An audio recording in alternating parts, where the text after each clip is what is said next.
நற்செய்தி வாசகம். அழிப்பதற்கல்ல, நிறைவேற்றுவதற்கே வந்தேன். மத்தேயு எழுதிய தூய நற்செய்தியிலிருந்து வாசகம்.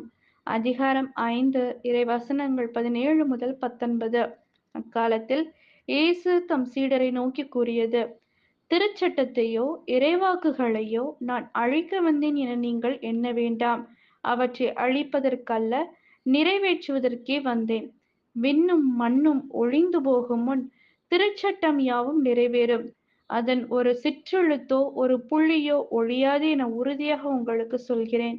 எனவே இக்கட்டளைகளில் மிகச் சிறியது ஒன்றையேனும் மீறி அவ்வாறே மக்களுக்கும் கற்பிக்கிறவர் விண்ணரசில் மிகச் சிறியவர் என கருதப்படுவார். இவை அனைத்தையும் கடைபிடித்துக் கற்பிக்கிறவரோ விண்ணரசில் பெரியவர் என கருதப்படுவார். இது கிறிஸ்துவின் நற்செய்தி. கிறிஸ்துவே உமக்கு புகழ்.